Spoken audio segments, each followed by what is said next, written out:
Olá, seja muito bem-vindo ao podcast do Violino Didático. Eu sou o Jean de Oliveira e nesse episódio eu tenho o prazer inenarrável de receber ela, a russa mais brasileira do violino, professora Svetlana. Tudo bem com a vossa pessoa? Tudo ótimo, graças a Deus. Aperte minha mão só para eu não ficar no vácuo aí. Uma curiosidade, eu vou começar com uma curiosidade que eu sempre tive e eu imagino que muitos alunos da senhora e gente que passou pela senhora sempre teve. Como fala o seu sobrenome? Svetlana Tereshkova. Tereshkova, é mais fácil do que eu imaginei. Tereshkova, aliás, meu sobrenome é muito famoso mundialmente, que é mesmo sobrenome de primeira mulher cosmonauta que foi para o espaço, que chama Valentina Tereshkova. Aliás, que minha irmã foi chamada Valentina em homenagem dessa primeira mulher que foi para o espaço, que eu tenho irmã Valentina Tereshkova. E sabe se tem alguma relação, um parentesco? Não tem. Tereshkova seria tipo Oliveira no Brasil? Não. Tipo assim, Oliveira tem muita gente que não necessariamente tem. Não. Tem alguns, mas não é tão tanto comum. assim. Né? Tá, ok. Lá, Ivanov, Petrov, Sidorov, Arlov. Ok. Mas, e para quem não teve o prazer ainda de ouvi-la ou não a conhece, quais são as suas ocupações violinísticas nesse momento? Ocupações... Seus trabalhos com o violino. Certo. Então, minha ocupação principal, eu sou violinista da USESP, eu toco na Orquestra Sinfônica do Estado de São Paulo. Sim, esse é o meu trabalho dia a dia, né? Uhum. Eu toco também música de câmara. Eu tenho um quarteto de cordas, eu acho maravilhoso, que chama Art String Quartet, que já foi formado em 2017, finalzinho. Já temos algum tempo. Originalmente foi formado como um grupo feminino, mas acabou de se abrir também.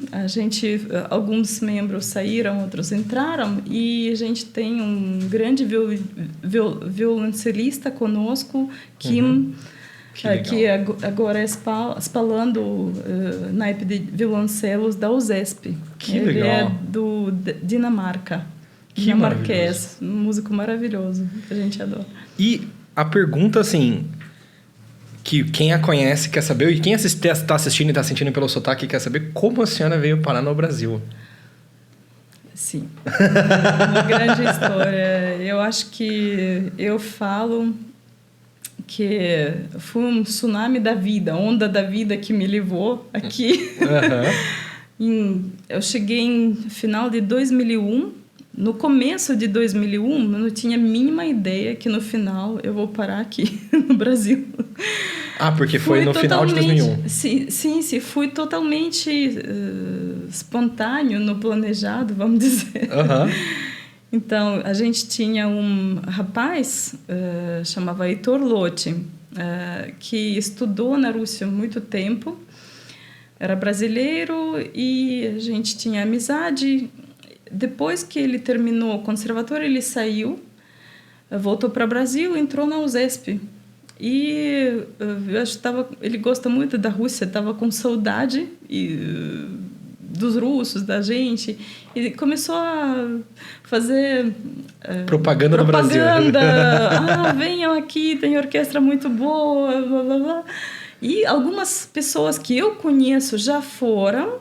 Eu não fui pioneira, né, nesse sentido. Também isso me deu um pouquinho mais de segurança. Ok, a Olga está lá, a Luba está lá, ok. Eu não estou indo. Que já eram suas colegas. Sim. Okay. Já tem russas que eu conheço, que a gente estudou juntos, e então eu vou também, né? Eu vou me aventurar e eu adoro abrir mundo. Eu sou um pouquinho desses... Que vai com facão na frente, assim, abrindo a mata pra galera. Eu acho que eu tenho um pouquinho... Assim, eu adoro conhecer lugares novos e eu sempre quis morar no lugar quente.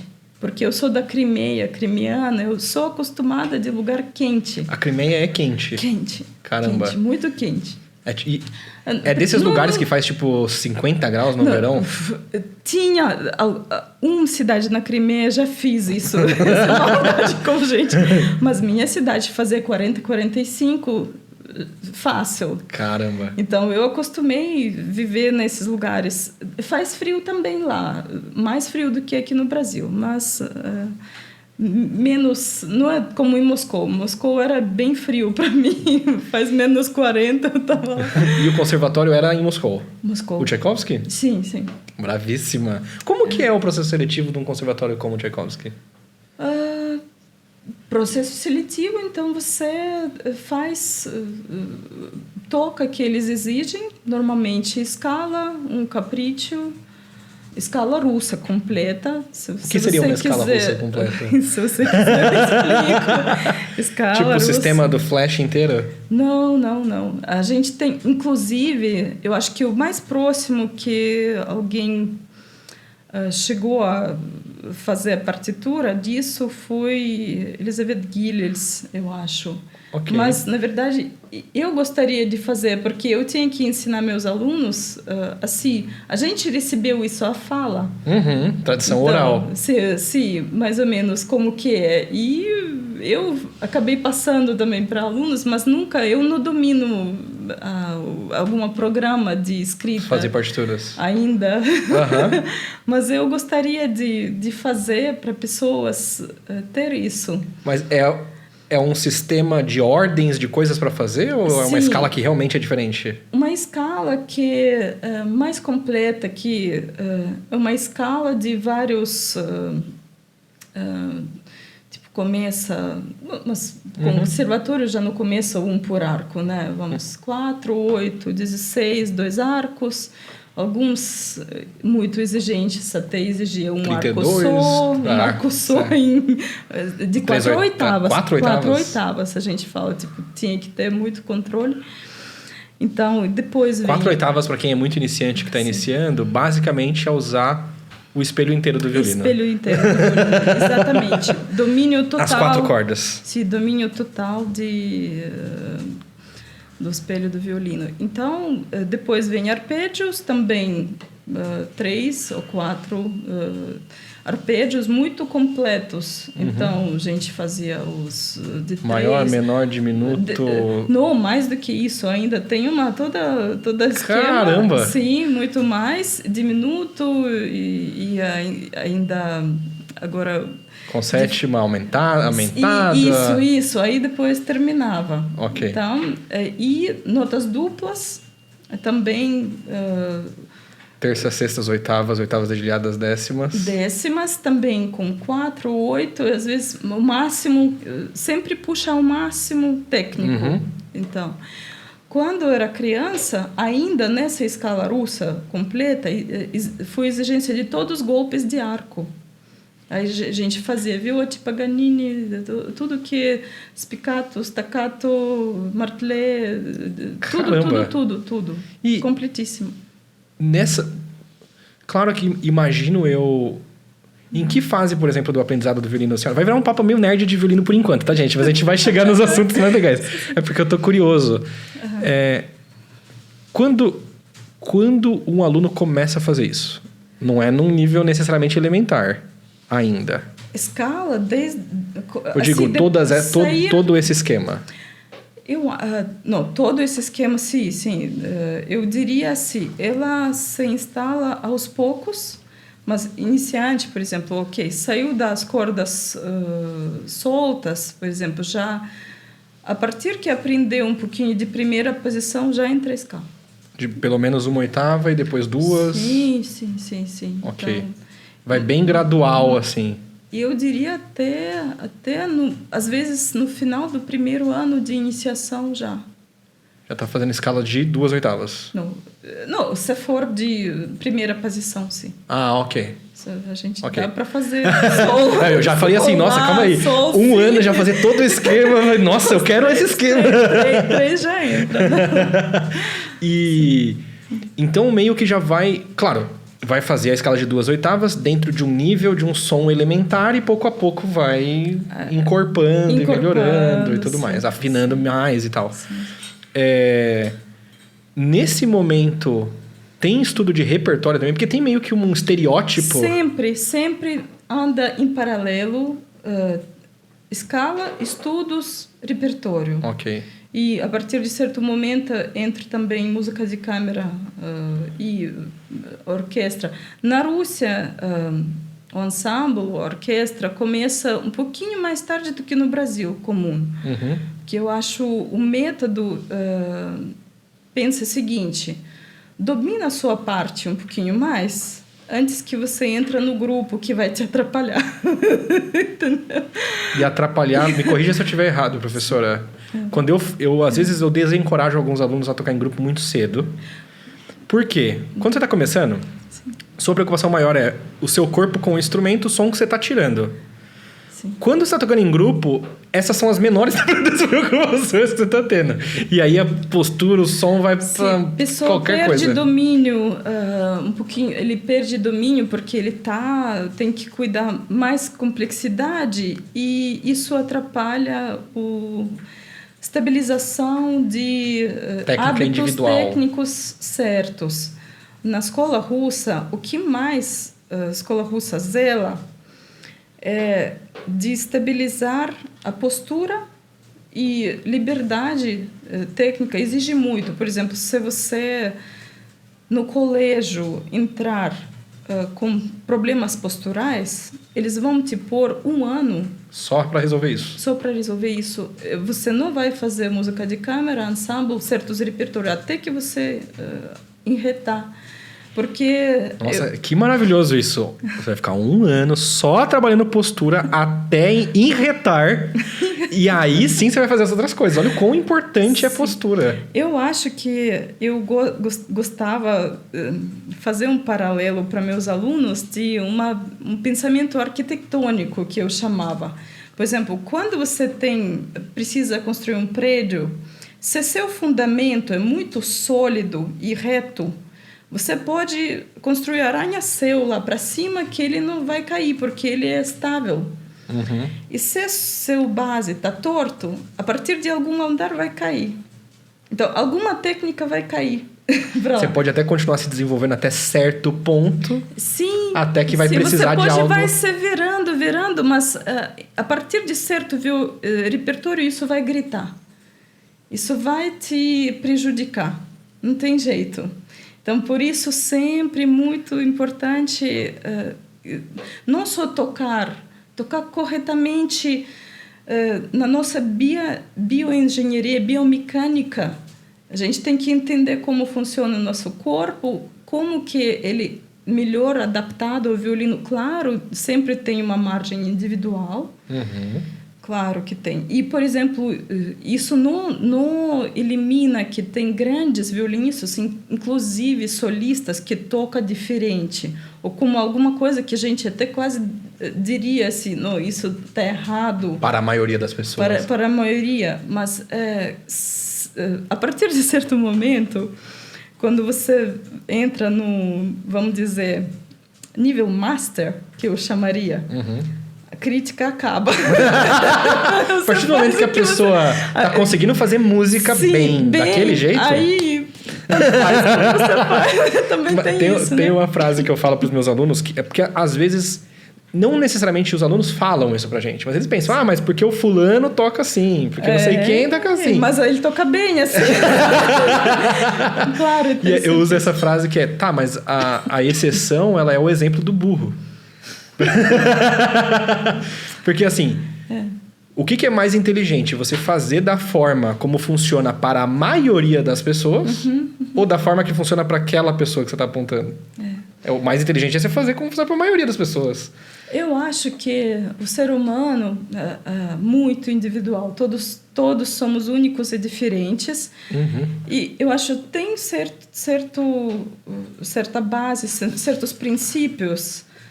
Parâmetros, você tem que pegar eles e depois achar seu jeito nesse leque, né, de possibilidades. E quando que a senhora começou a pensar mais criticamente dessa forma? Desde o início, sim? Acho que sempre. Sério? Eu fui uma aluninha, sabe aquelas que faz muitas perguntas?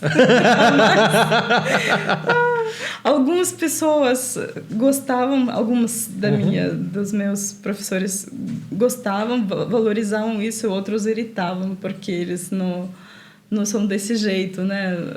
Mas eu sempre, eu diria, tem uma palavra em inglês, eu sempre fui digger, eu fui cavadora, eu sempre queria cavar mais, entender mais, aprofundar de uma forma, fazer um zoom total das coisas para entender melhor. Assim, eu sou assim.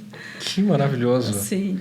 E também às vezes achava, às vezes não esperava me ensinarem, eu ia atrás sozinha. Assim. Usando que meios? Lógica, observação. Tem muitos meios que a gente, para mim, funcionava muito bem. Por exemplo, se eu ouvia a pessoa tocar, eu meio que escaneava, não copiava, mas meu cérebro, ele captava muitas informações lá, só ver como que a pessoa faz. Assim. Nossa, e que mentalidade legal, porque olha só, algumas pessoas fazem...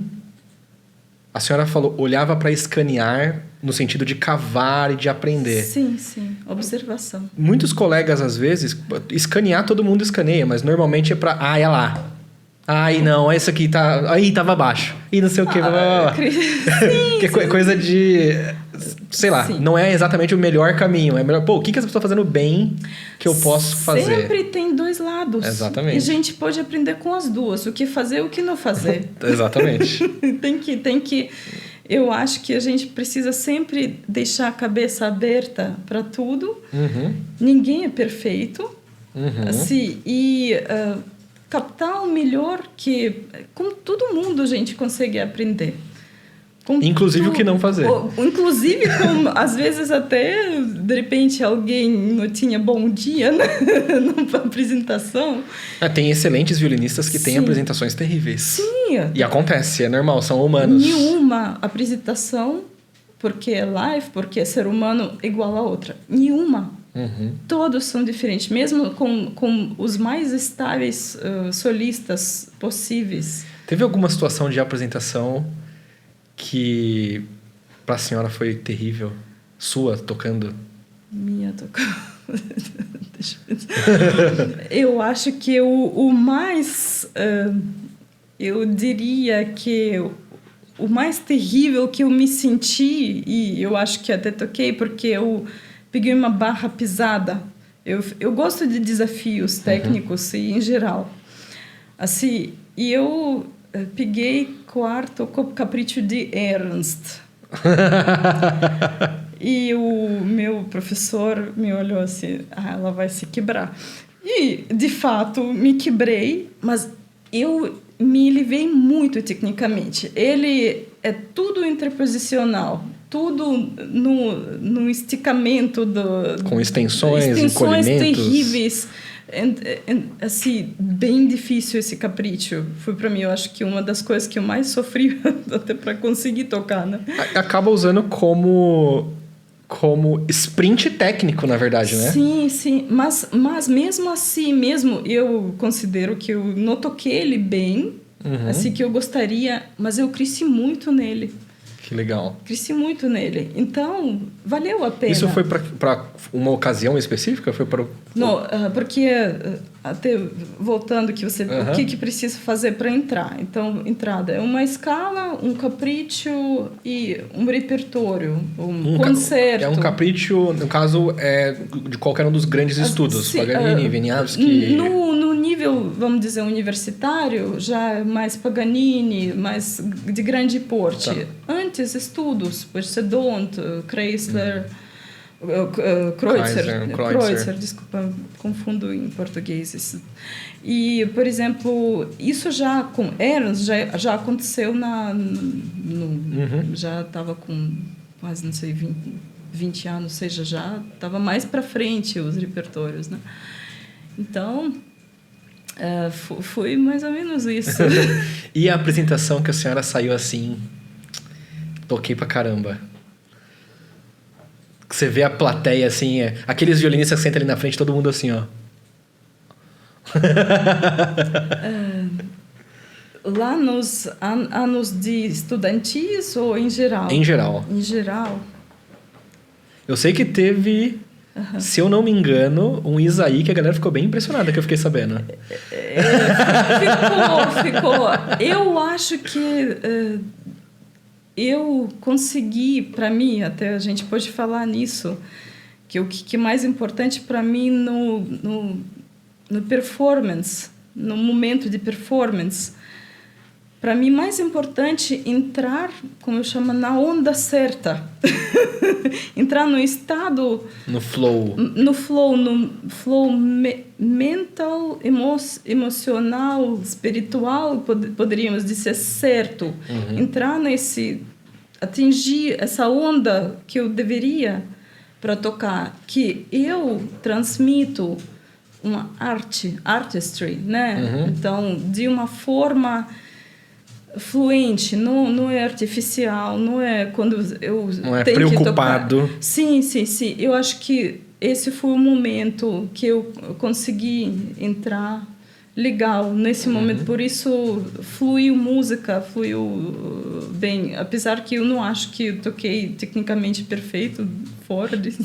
Não acho, eu tenho... Mas eu digo assim, não necessariamente tecnicamente perfeito, mas que a senhora gostou. Sim, que eu gostei artística. E isso para mim é mais importante, na verdade. Se eu conseguir transmitir artisticamente mensagens certas que eu quis, interpretação, sentir o tempo artístico certo no palco, para mim eu atingi o meu objetivo, né? E também minha missão como artista, né? Porque a gente falou entre três, eu diria, assim, cima, eu e público. Que lindo, que bonito. Porque entre eu acredito três. que é três. É uma inspiração que vem de algum lugar. De algum lugar que a gente, às vezes...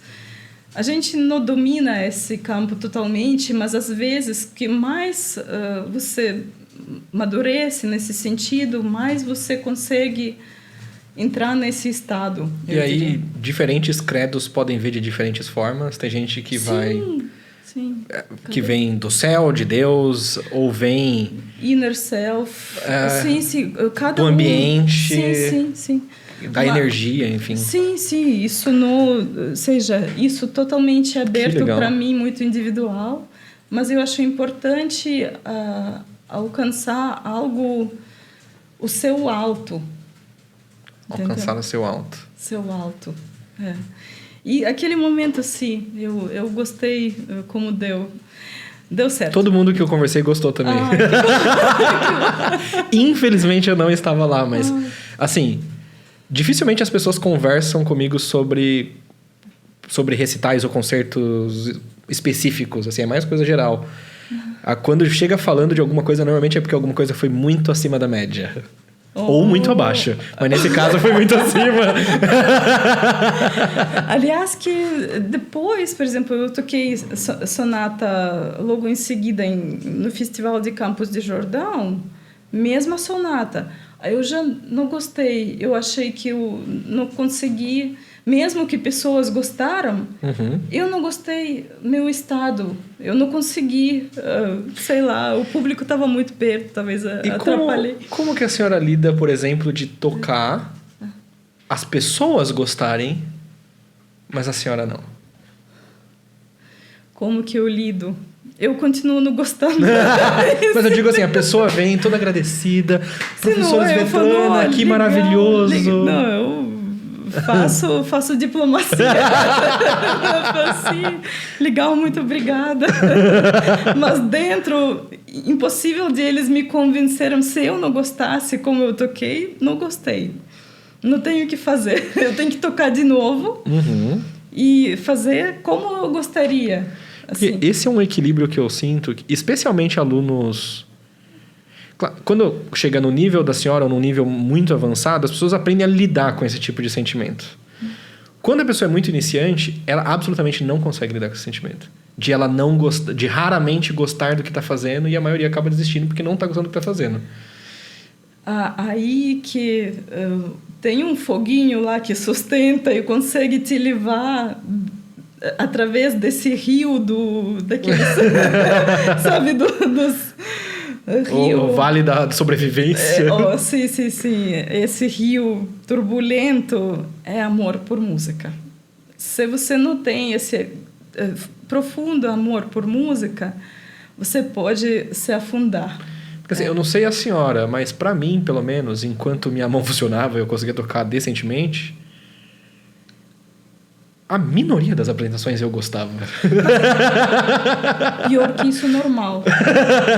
Isso, da minha performance, não estou falando das outras pessoas. Sim. Maioria do tempo é isso que acontece. Eu acho que músico tem autocrítica muito alta. E artista em geral, assim, na verdade, eu acho que o nosso, não sei, nossa geração, porque a humanidade anda, talvez a gente possa equilibrar melhor psicologicamente esse momento para pessoas. Eu acho que, sim, a gente nunca pode desligar a autocrítica, mas pensar, nesse momento é assim, e aceitar e ficar feliz, sabendo que é um caminho e cada dia é um passo, mas passo para frente. Pode ser até passo para trás ou para o lado, mas se você tem objetivo, então não importa seu zigue-zague lá. Não importa o zigue-zague, que maravilhoso. Eu fiz uma aula ao vivo anteontem para os alunos, e aí eu no flow eu falei um negócio que eu nunca tinha falado e que eu achei muito legal, eu até anotei mentalmente para eu falar mais para os alunos. Que foi algo mais ou menos nesse sentido. Não importa se é para frente, para o lado, foi no sentido de, você errou. Por que você está repetindo de novo em sequência? Toda vez que você repetiu o mesmo erro na semana seguinte é uma coisa. Mas em sequência, por quê? Se você já percebeu que está errado.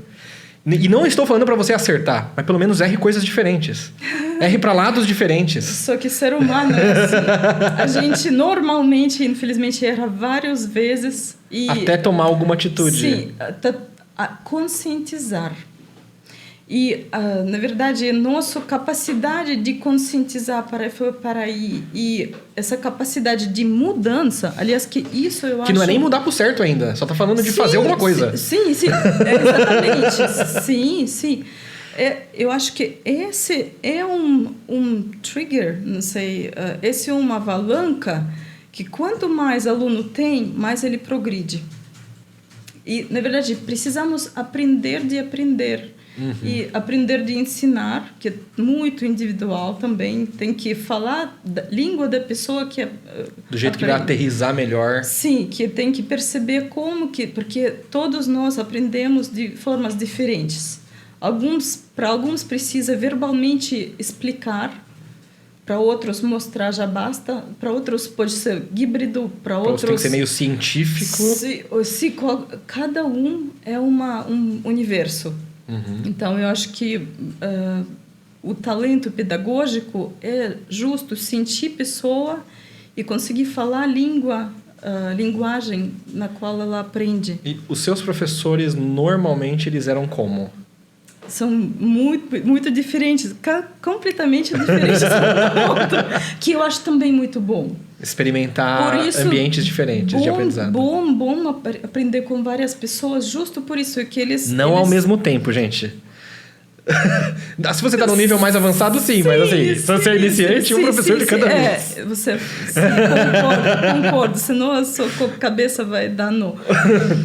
Em certas formas. Então, meus professores, eu tinha muita sorte com primeiros professores, como iniciação, que pessoas que não atrapalharam, não eram aqueles professores chatos. Então, eles foram muito lúdicos, muito... aliás, que eu comecei a música, na verdade, com composição. Eu criava música. Quando criança? Sim. Com quantos anos? Comecei, acho, 3,5, 4 anos. O meu pai, meu grande pai, Eu acho que a ele que eu devo a maioria das coisas que eu tenho, assim, e ele uma pessoa muito criativa, assim, na verdade, ele é marinheiro, mas ele também é poeta, sempre era, e também um pensador, filósofo. Então, ele sempre foi no seu lado, assim, tipo, job, né, o trabalho. Ele pessoa com mente muito aberta. E ele percebeu que eu me interessei por música, porque entrou piano na nossa casa, que minha irmã começou a estudar, deram de presente piano. Imagina, naquela época não tinha os computadores, gadgets, só tinha gatinhos na rua, pedrinhas, florzinhas. E, na verdade, era maravilhoso, eu acho também fantástico. E, de repente, entra um brinquedo desse tamanho, imagina, com criança de 3 anos. E ele ficava compondo no piano. E eu comecei a tocar, ouvir sons, perceber, e comecei a testar, porque eu acho, na verdade, todas as crianças fazem isso. Eu acho o piano um dos melhores instrumentos para introdução na música, porque é muito fácil. Você senta, colocar. aperta a tecla, você experimenta. Aperta a tecla. Se, é uma porta de entrada. Ou voz. Para drogas mais pesadas. A gente acaba viciado. É um outro lado de amor. Os pais europeus, e acontece muito nos pais asiáticos também, né? Inicia o filho na música por uma questão de desenvolvimento sociocultural, cognitivo e não sei o quê. Sim. E de repente o filho decide que quer ser músico. Por que você quer ser músico? A gente faz mesmo maldade para crianças. Dá um computador, dá brinquedo PlayStation, e depois você não joga. É exatamente igual. Justo isso. E seu pai viu então a sua experimentação no piano? Sim, e ele percebeu que eu comecei a compor. Eu comecei a repetir mesmo as melodias, e ele aprendeu a teoria musical o suficiente para escrever. Ele escreveu todas essas músicas. Eu tenho meu caderno. Que precioso! Que precioso isso. Meu caderno de músicas que tudo ele captou, ele gravou. E com o violino, aconteceu que depois que eu já estava meio que tocando um pouquinho piano, compondo, cantando sempre, né? Que é mais um meio que a pessoa, através de voz, ser humano, canção de Niná da mamãe, e a pessoa entra no mundo musical. E cada um tem suas experiências a partir, mas tem que ter contato, algum tipo. E se o contato foi legal, é muito bom que as almas vibram juntos, né? E olha só a importância do ambiente. Muito importante. Eu falo tanto do ambiente para os alunos. Sim. A maioria dos nossos alunos aqui, né? Não sei, provavelmente não sei se ela conhece alguma coisa, mas a maioria dos nossos alunos são adultos. Eles começam adultos, sim, tipo 40, 50, 60 anos. Sim. E quando é adulto, é mais complexo criar um ambiente musical. Claro que com tecnologia você tem YouTube, você tem Spotify, você tem outras coisas. Sim. Mas para levar isso para casa, convencer a família e fazer todo mundo entrar junto... Não convencer para eles aprenderem, mas a gente vai escutar um concerto. A gente põe no YouTube, professores Svetlana tocando. Criar uma cultura disso. Exatamente. Sim, cultura, assim, eu entendo. E aí quando criança já tem acesso a isso assim abundante... Sim. E falando de como comecei com violino, né? Então, olha que interessante. Veio para nossa cidade, que é uma cidade relativamente pequena, mas foi muito culturalmente desenvolvida, cidade Kerch, na Crimeia, que eu nasci lá. Veio artista de Moscou, eu acho ele era violinista da Orquestra do Estado na época, fantástico violinista, eu acho Strelnikov, tá tudo bem. Eu acho que é isso, que muito tempo atrás, né, imagina. E meus pais, o professora da minha irmã falou, olha, tem esse concerto na cidade, leva crianças. E o meu pai levou ambas filhas. Minha irmã é mais velha, eu sou mais nova, caçula, não tenho mais ninguém. Então eu acho, perto de 4 anos de idade, por aí. E meu pai levou, era o concerto dividido entre violinista e cantora, meio. Eu sentei lá, quando eu ouvi violino, sabe quando você fica quase... Alucinada, apaixonada, assim, alguma coisa te pega e leva no outro mundo, aí tipo... A sensação era de impacto tão grande, e ele tocava muito bonito, o som dele muito bonito. Eu nunca esqueço, porque momentos mais impactantes a gente nunca esquece, a memória funciona assim. Então eu sentava assim com olhos assim, com boca aberta assim, olhando, sabe que as crianças que gostou, assim, colei no som, colei na experiência, e no final da apresentação, o meu pai e minha professora que estava presente falou que eu comecei a cantar juntos com ele. É professora da escola normal? Não, do violino. Eu ainda não era aluna dela. Ah, tá. Ela seria sua professora? Seria minha professora. Eu ainda não estudava com ela. Mas ela estava no concerto porque eu fui a primeira violinista na cidade, que eu não poderia perder a experiência dessa. E o meu pai falou que, no final das contas, eu comecei a tentar achar as notas que ele estava tocando, eu comecei a cantar juntos com ele. Que criança.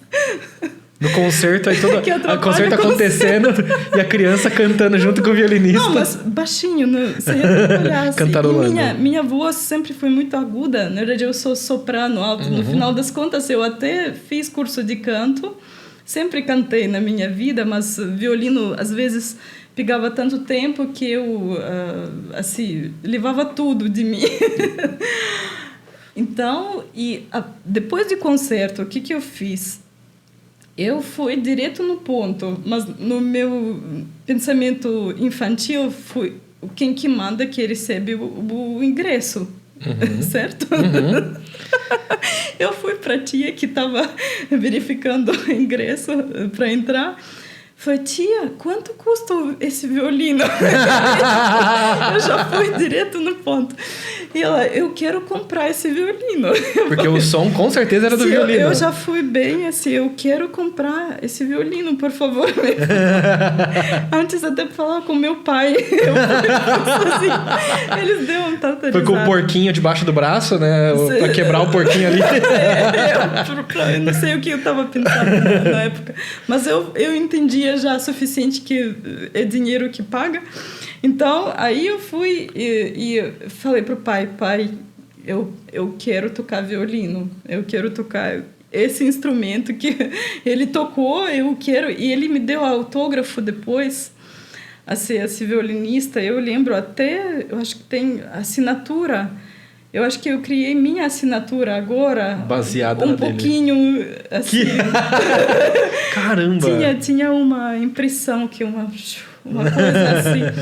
Acabo assinando desse jeito, assim, da mesma maneira. Eu acho que ele me impactou muito. Que forte, né? O impacto que algumas pessoas têm. E olha, interessante. Eu amo voz. Eu acho, para mim, o equivalente, esse meu amor por voz humana, para o canto do violino, pode ser até equivalente. Eu acho até o voz chega a ultrapassar um pouquinho de violino, porque eu acho que é o único instrumento musical que foi criado por divino. E ele, quando você tem mesmo solo de melhores Stradivarius lá e uma cantora ou cantor de alto nível, você sente limitação do instrumento.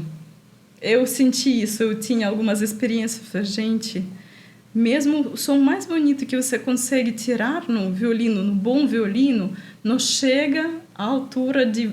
Um bom som de um bom cantor. Maravilha de som harmônicos lá diferentes, que nenhum instrumento consegue alcançar, eu acho. É um instrumento divino para mim, é a voz. Que maravilhoso. Mas o violino chega depois. E a senhora já tocou alguma dessas composições contemporâneas que tem para tocar e cantar ao mesmo tempo? Juntos, ainda não. Eu já fiz uma brincadeira, aliás, que eu esqueci também de falar que se eu faço solo também com orquestra, já toquei com orquestra. E o maestro falou, você vai fazer bis? Sim. Eu falei, por que você não faz alguma canção russa no bis? Ela me deu ideia. A Cláudia Feres, ela maestrina de orquestra de Jundiaí, com quem eu toquei Tchaikovsky. E eu falei, sim, mas eu sou cantora também. Eu falei, eu vou fazer uma surpresa lá. Então, o que eu fiz? Eu comecei uma canção russa que eu amo de paixão, chama Lutinushka. Uma canção a capela mesmo, aquelas canções de povo, bem profunda. Aí eu comecei, toquei uma parte, baixei violino e o resto eu cantei. Pô, amor! Canta um trechinho pra gente, por favor. Como que é essa canção?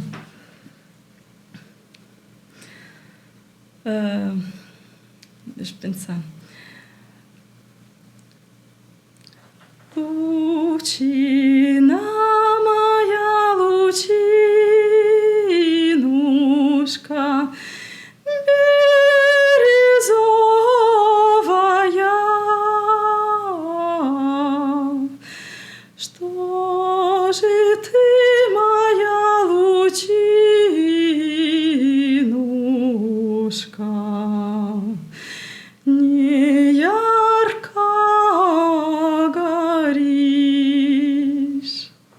Bravíssima! Bravíssima! Sobre o que é a canção? Uma canção com um contexto muito profundo, na verdade. As palavras é muito simples, né? Mas a experiência por trás já vou explicar. Lutina é antigamente, quando não tinha luz artificial, bem lá atrás, as pessoas na Rússia usavam um palitinho de madeira. Eu acho que deixavam ela talvez no olho para ela sustentar um pouquinho mais o fogo, para não queimar rápido demais. E estavam em algum tipo de suporte que ela dava luz. E antes, aliás, que vocês que mexem com violino sabem muito bem, quanto mais seca a madeira, melhor ela queima. Vai vibrar e queima. E vai vibrar também. Então, antes de ser útil para esse meio, ela tinha que passar em processo de secamento num forno, essa lutina. Então, e canção fala, ei, minha Lutinushka, essa vela, vamos dizer, um tipo de vela, por que você não está com fogo tão presente, né? Você não está queimando muito bem. Será que você não foi no forno ainda? Nesse caso, tem um contexto muito profundo da nossa experiência aqui na Terra, nessa vida, que pessoas que não passaram por certas situações difíceis, às vezes não têm, seja, depois de passar de certas situações difíceis, eles não têm luz tão forte, vamos dizer. Depois de passar pelo fogo, pelo forno de queimar, eles têm luz mais presente, né? Essa que é a ideia dessa canção. Que profundo. Meu Deus. Sim, bem profundo. E a vida na Rússia, todo mundo sabe, não é fácil. Já condições climáticas exigem isso, essa resiliência das pessoas. Já passar pelo... O russo de fábrica já tem uma casca mais grossa. Tem, mas a gente não perde a alegria também, assim, a gente... Tá difícil. Então, já que tá difícil, vamos aceitar e celebrar até, não perder a nossa alegria, né? Eu não sei se é verdade, mas eu já ouvi de alguns russos, não necessariamente músicos, mas já escutei de alguns russos, que normalmente os russos se apaixonam pelo Brasil Porque no sentido do humor, as pessoas são muito parecidas. Sim, somos. Eu acho, nesse sentido, emocionalmente, a gente é muito povo irmão. Eu acho que o russo, quando mudei para cá, sim, não senti estranho em termos de ambiente. Tratamento, de conversar. Aliás, que até em certa forma, até senti melhor. Eu acho o brasileiro ainda mais acolhedor. O russo... Mas um pouco menos casca grossa. Sim. Um pouco não, bem menos casca grossa. Às vezes... Mas também, tudo depende de pessoa. Eu acho que russo... depende da pessoa também, mas, em geral, eles não abrem tão assim fácil, mas quando abre total. Uhum. Assim, já vai muito... Uma conexão muito profunda, vai na conexão profunda. E aí, ó, pros seus pais, colocou lá pequena Svetlana para tocar piano, depois violino. Sim. E o que eles foram achando quando começou a ficar sério demais? O meu pai não tem menos do que sério. Ah, maravilhoso! Não existe sério demais. Não existe menos... Aquilo que você... colocou o pé no caminho, você tem que caminhar bem. Então, sempre era a concepção... não existe pela metade, não existe pela... só fazer experiência. Não, ele é uma pessoa... Aliás, que eu tinha alguns... vamos dizer... chiliques, né? Algumas manhas. Algumas manhas, às vezes, porque criança pequena, óbvio que vai... não vai querer praticar às vezes. Às vezes, eu quero brincar. É normal isso. E, por exemplo, eu tinha uma situação... Eu acho que... quando fica pesado para cima, e criança começa a reclamar. Não... E ele me escreveu uma carta. Ele não me tratava como criancinha. Ele estava falando língua... normal comigo, assim, já desde cedo, assim. Ele falou, eu estava com 8 anos e eu comecei violino praticamente com 4,5, 5 anos. Uhum. Já comecei, ou seja, estava 3, 4 anos já estudando, e ele me escreveu numa carta, e aí, você quer jogar todo esse tempo, sei lá, uma gíria russa, tipo, embaixo da alguma coisa, não sei, equivaleira. Embaixo do... quer jogar na vala todo esse tempo? Quer jogar tudo isso que você fez, tipo, no lixo. E, assim, isso me voltou a consciência, porque, assim, imagina, não quero. Não quero jogar todo esse investimento meu, ou, vamos dizer... Isso com 8 anos de idade. 8 anos de idade. E, por exemplo, já tinha... E depois tinha mais uma coisa que eu acho canseira, adolescência também. Tá? Não, talvez eu quero... Eu acho que não que eu queria deixar violino, eu queria fazer mais coisas. Às vezes, eu sou assim. Uhum. Que eu diria, eu sou pessoa múltipla, um pouquinho nesse sentido. Isso, fazer uma coisa só... se eu tenho esse foco, mas às vezes eu preciso fazer mais coisas. Interessante. Que outras coisas?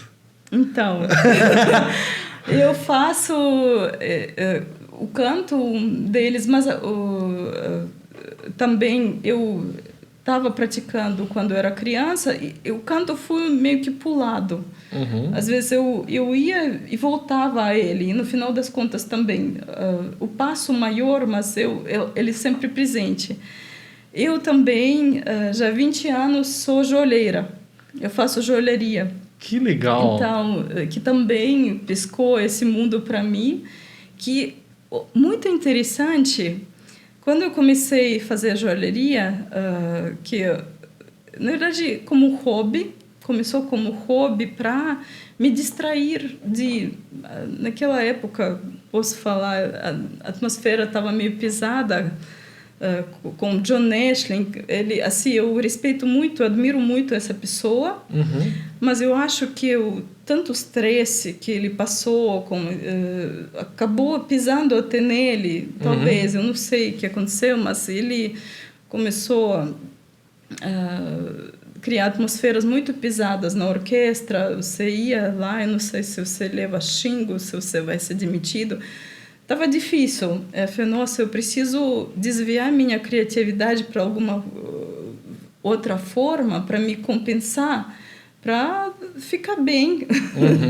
Uma espécie de terapia. Sim, eu preciso. Eu sinto necessidade de criar algo o tempo todo e criar algo bonito. Sou eu, assim. Então, eu achei curso na Vila Madalena e fui indo. E, na verdade, me dei bem com fogo, com metal, com esse momento de solda, com esse momento de acabamento. E isso acabou até impactando e me aprofundando no entender o acabamento violinístico. O que a gente precisa fazer, o processo, eu meio que visualizei ele. Que a legal. gente faz... Porque o mundo, várias coisas andam em paralelo, só muda o tema. E princípios, às vezes, são mesmos. A habilidade manual, você vai precisar da mesma habilidade, de uma forma diferente, mas a habilidade manual é a mesma. Ou entender princípios, como que você eleva a qualidade de acabamento, de refinamento de alguma coisa. Então, fui muito... Mesma coisa, só que em outra linguagem. Então, e acabei usando isso também na forma como eu estudo. Então, que eu acho até melhorou certas coisas lá. Nossa, isso é uma coisa interessante que eu percebo em colegas, que quando a gente tá só violino... Enjoa também. Para algumas pessoas sim, para outras não, mas eu digo assim, psicologicamente a pessoa acaba ficando meio afetada e ela começa a acreditar que aquilo é o mundo. Que mundo sou? Isso. Exatamente. Que mundo sou isso? Não, eu sempre gosto de viver no mundo maior. Ótimo. Mundo porque maior. Eu digo assim, porque eu já vi colegas, por exemplo, que o mundo é tão violino, que para a pessoa ela fazer algo, cometer um erro, por exemplo, em uma apresentação, mesmo que seja em orquestra, em grupo, onde está mais escondido, digamos assim, alguma coisa que vaza, é quase como se a pessoa fosse um cirurgião e tivesse matado alguém. Sabe assim? Eu diria, que depois de viver 47 anos na Terra, eu diria uma coisa: o mal mora nos exageros. Qualquer coisa, mesmo boa coisa, se você exagerar, ele vira mal. Eu acho que a gente precisa buscar equilíbrio nesse sentido e não esquecer, não criar ídolo, mesmo na arte, assim, não fazer idolatria. O arte é parte de nós, mas ela não é aquilo que seja, se você errou, corta a sua cabeça, não. A arte nos expressa, mas acima de tudo é vida, é ser humano, é bem nosso bem como todo, nossa harmonia no ambiente que a gente vive, a gente também harmonia com o planeta que a gente está conscientizando bem agora, porque um pouquinho desequilibrou, né? Um pouquinho só. Um pouquinho, a gente quase acabando com o nosso mundo. Então, eu acho que é importante não exagerar e entender que o erro faz parte da caminhada. Aliás, que eu diria, porque, por exemplo, quando a gente nasce, a gente não sabe fazer as coisas. Primeiro era erro. Eu diria. Quando a gente começa a tentar andar, primeiro a gente cai 1000 vezes. E depois a gente acerta. Eu acho, quando a pessoa enxerga a aprendizagem dessa maneira, ela aprende de uma forma mais natural. E não precisa se estressar com isso. Primeiro vai ser erro, depois a gente vai acertar, depois a gente vai acertar 2 vezes, 3, depois eles vão trocando o lugar. Exato. Depois o acerto fica mais frequente. Sim, que o erro. Ainda erro vai ser muito presente, mas vai diminuir quantidade.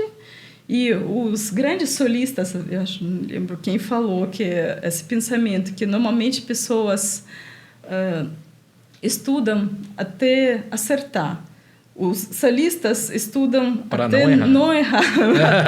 até não conseguir errar, aí você de fato já muito bom. Claro, isso tudo também é um treino. Não é assim, começa hoje, já vai, agora, não erra nunca mais, não é assim. Não, precisamos persistência naquilo que a gente quer fazer, paciência e saber que isso é o processo assim. E todo mundo passa. É porque na cabeça de quem tá vendo de longe, pensa assim, alguém que vai começar violino aos 20, 30 anos, vê Svetlana tocando. É como, se o meu primeiro contato com você tocando agora, é como se você sempre tocasse assim.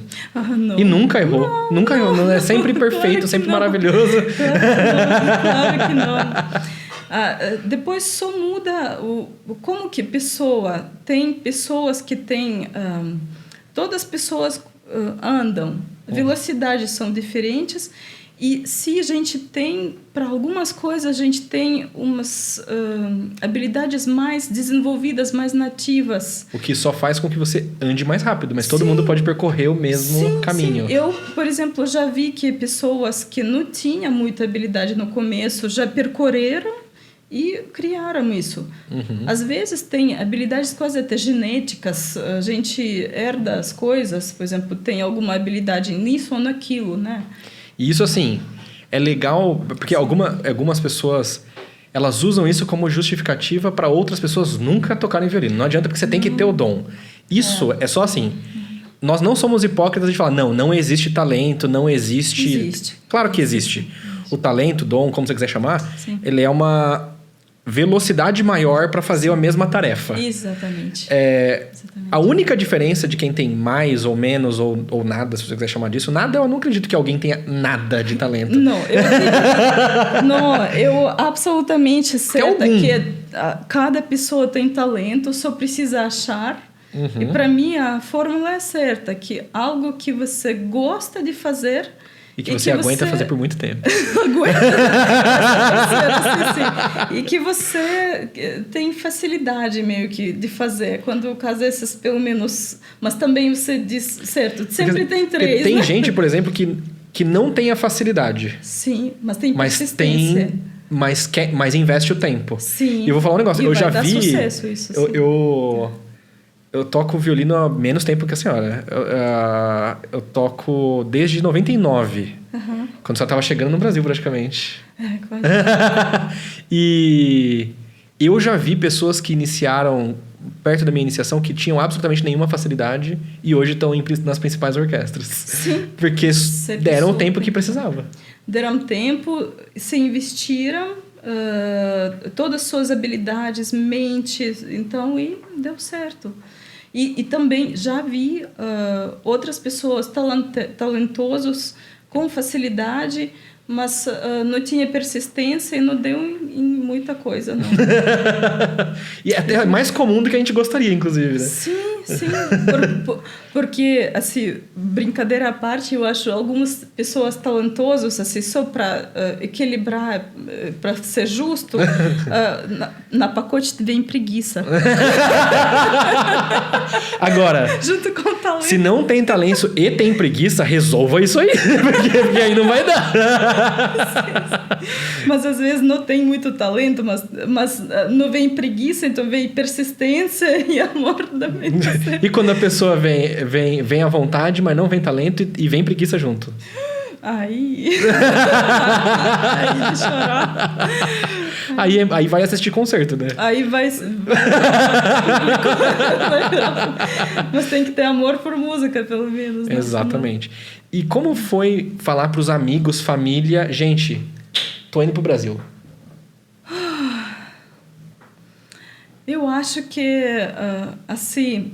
Primeira coisa que eu acho que não foi um choque tão forte no momento, até para mim, porque eu fui primeiramente, eu vou dar uma passada lá, ver como que eu veio primeira vez com um pensamento de visitar. temporário. Eu vou e volto. Só que eu nunca voltei. Mas desde a primeira vez já não voltou? Não, eu voltei. Voltou assim? Sim, para visitar, mas não para morar. Ah, ok. Então, quando eu saía, eu não saía com pensamento de, na verdade, eu estou mudando de residência. Caramba. Então, eu fui meio que na aventura, eu quero saber, eu quero conhecer que tem lá. Eu acho o pessoal tá tão alucinado. O que tem lá? Sim, o que tem lá? Eu quero conhecer. Então, aí quando eu conheci apaixonei por Sala São Paulo de cara. Eu achei a orquestra muito boa, gostei do projeto, acho projeto sério, me interessou, eu falei, eu quero fazer parte. Aí eu veio como músico convidado, eles me convidaram, eu mandei gravações minhas antes para eles avaliar, me conhecer, e eles gostaram. Eles não estavam fazendo audições na Rússia no período? Não. Então eu fiz um CDzinho das minhas gravações e depois que eles ouviram, eu acredito, Cláudio Cruz, que ouviu, ele era a Spala atual da orquestra, e me convidaram. Eu fui muito bem tratada, me trataram ótimo, e eu gostei de todo o ambiente. E primeira audição que veio no ano seguinte, foi em 2002, eu acho, março, eu fiz a audição. Foi audição aberta só para violino tutti, não fui outra. E passei. E desde lá eu tô na USESP, já há 23 anos. Que maravilhoso! Tocando. Vai ter festa de 25 anos quando fizer 25 anos?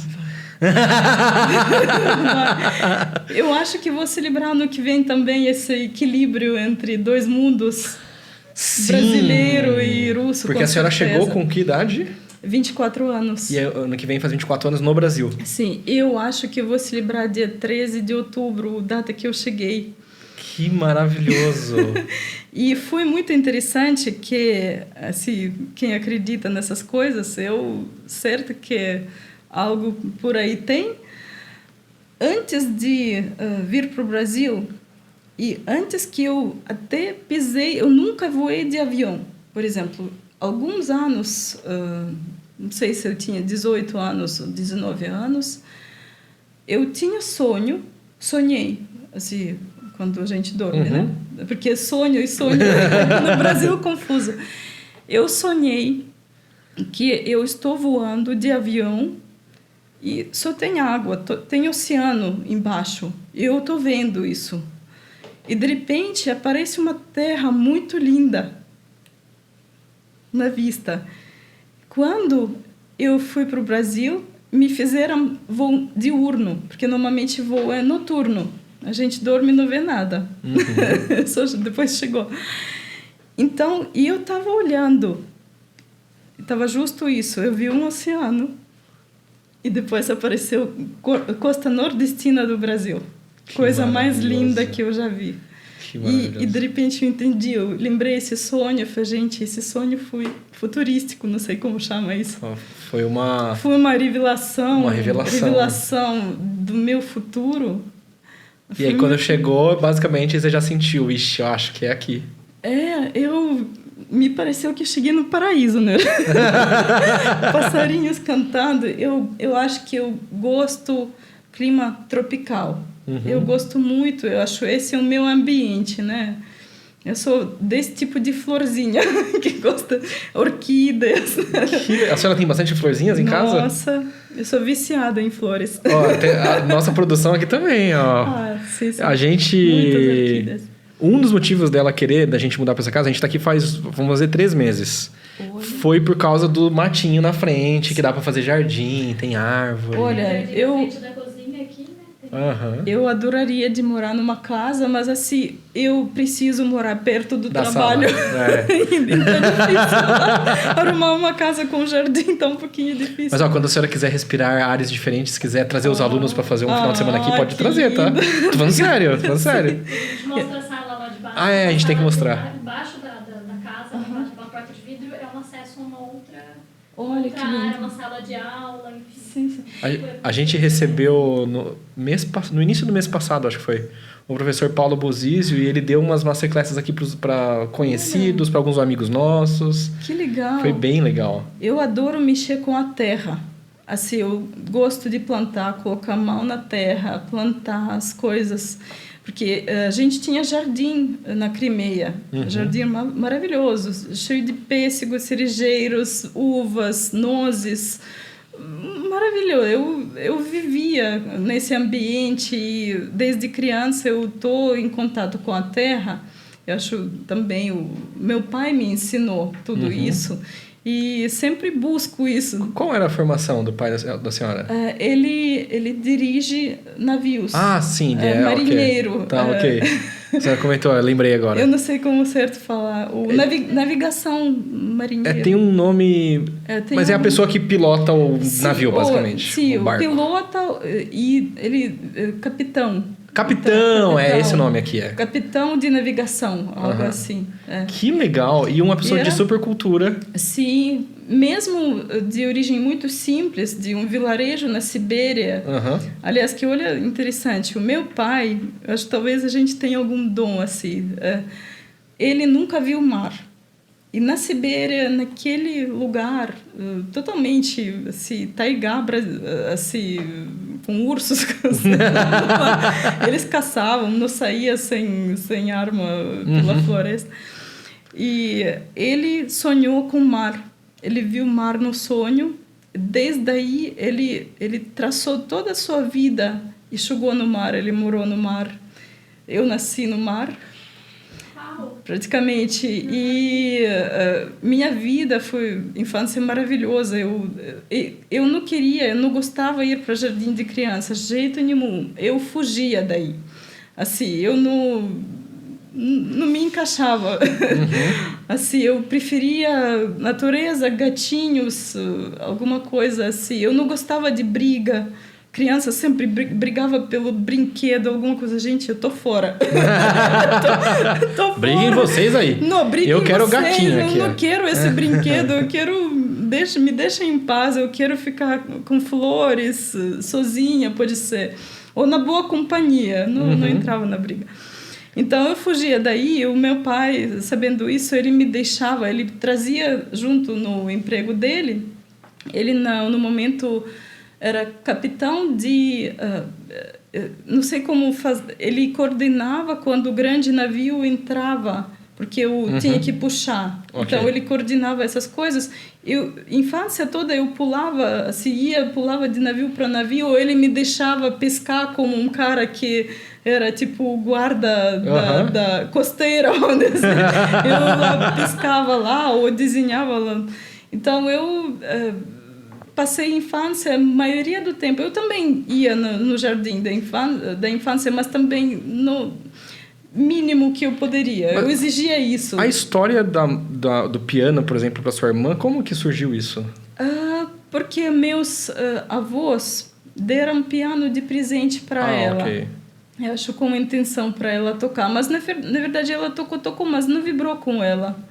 Assim, ela era outra coisa. Então, e também não tinha sorte com primeira professora. Se for chata, a pessoa vai desistir, quase certeza.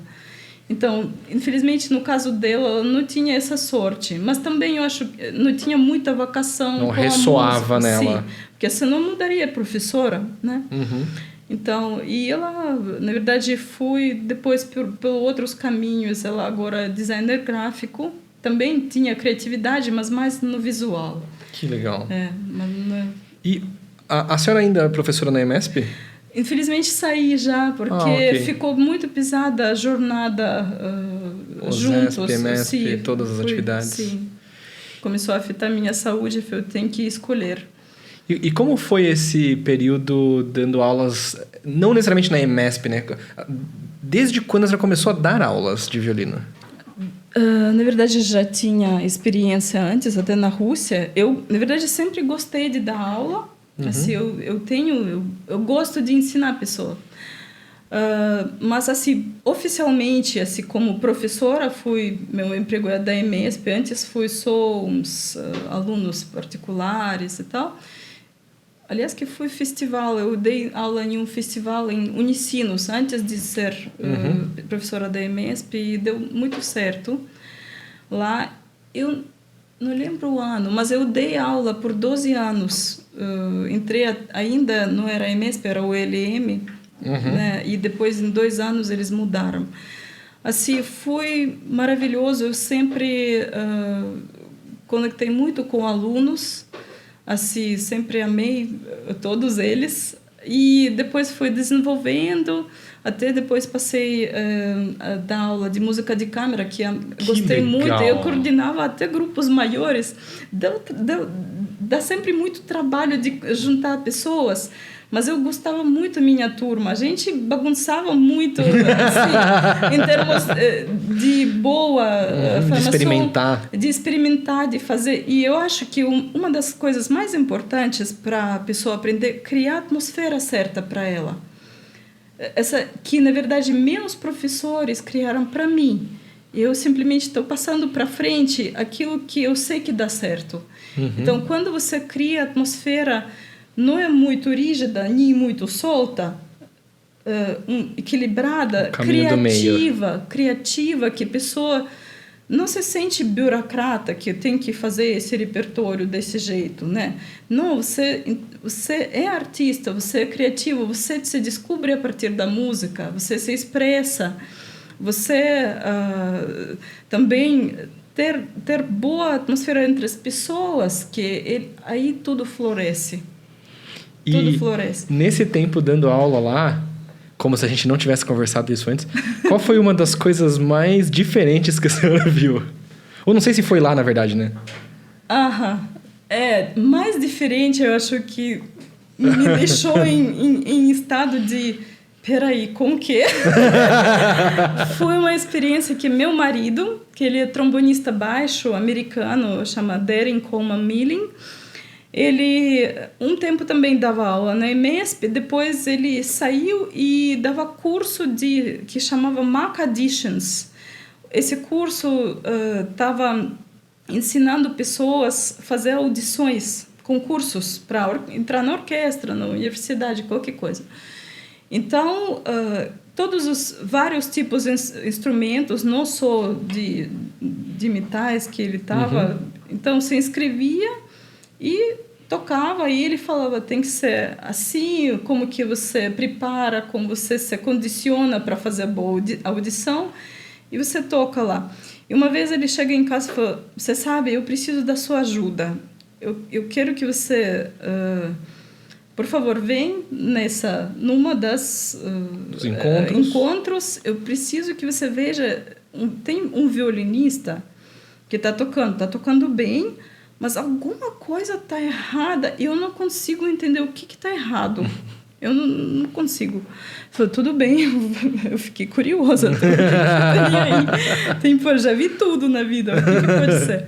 Aí eu fui lá, e de repente o menino começa a tocar e falou, meu Deus, como pode? Ele tocava do lado ao contrário. Ele com o violino no ombro direito. Violino ao contrário. E tocava bem.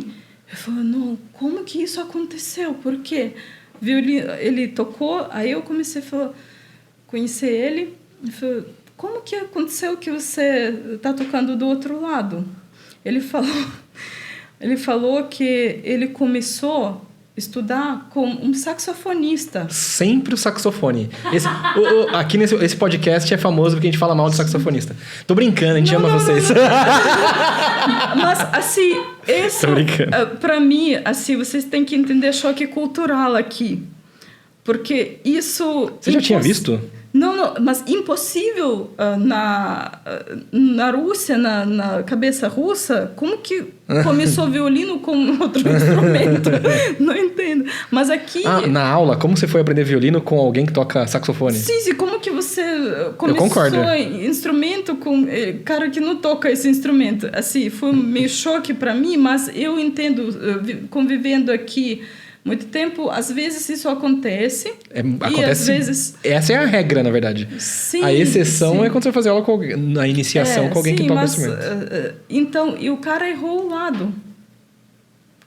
Então, ele nem era canhoto, na verdade. Ele só... Não, ele só... O professor errou o lado. O professor não era... Mas peraí.